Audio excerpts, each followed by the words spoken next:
يا ماما، انت بتحسي ايه دلوقتي في وقت الامتحانات دلوقتي؟ طبعا ببقى متوترة شوية وببقى قلقانة. ببقى عايزة أعرف أنت ملم بكل حاجة، متدرب على الامتحانات.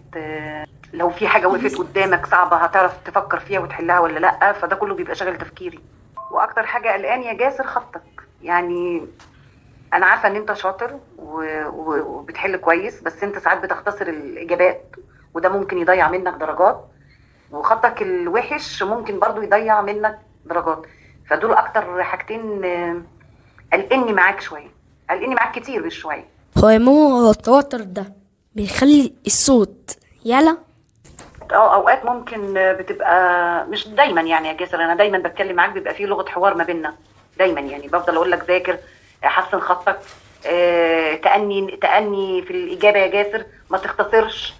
فساعات انت يعني بتبقى مش عايز تسمعني، واللي هو انا هو كده وانا كويس وانا شاطر وانا بطلع من الاوائل، فانت مكتفي بكده، مع انك انت بتطلع المركز السادس، وبيبقى يعني بيبقى فرق، يعني بيبقى الفرق في الدرجات لما بطلع عليها بيبقى فاضل لك نص درجه.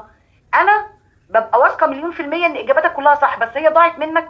ممكن في اختصار اجابه منك، ممكن في خطك، الخط ممكن يبقى التاني خطه افضل منك ومنسق عنك في ورقه الاجابه، فالدرجه كلها بتروح له كامله، مع ان انت اجاباتك كلها بتبقى صح، بس ممكن يضيع منك درجه او نص درجه، ودي اللي بتفرق بينك وبين زمايلك في المراكز. انا يعني اكاد اجزم ان هي بتضيع منك بسبب الخط، وبسبب عدم التنسيق في اجاباتك والسرعه برضو. انت متسرع في الاجابات وبتختصرها، طبعا ده بيعصبني، يعني ده بينرفزني شويه، بيخليني انفعل عليك، لان لما باجي اتكلم معاك بتبقى انت واثق قوي من نفسك اني انا شاطر وانا بطلع متفوق وانا بتكرم وانا فاهمني.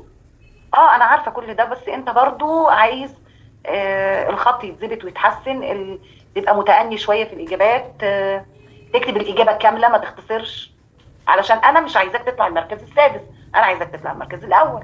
وبعدين في عيب خطير يا جاسر، اني مهما اتكلمت معاك ومهما قعدنا مع بعض ووجهتك وعلمتك وتسطر كده وتبتدي الخطوات كذا، ولازم كشكولك يبقى منمق ويبقى نظيف ويبقى مرتب، ما بتعملش حاجه من اللي انا بقولها خالص.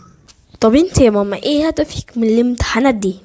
هدفي في الامتحانات انك انت تطلع مستفيد من السنه. انا مش عايزه نجاح اللي هو نجاح وخلاص، او انك انت بتذاكر فتروح تمتحن والموضوع خلص وانت طلعت من الاوائل والموضوع انتهى.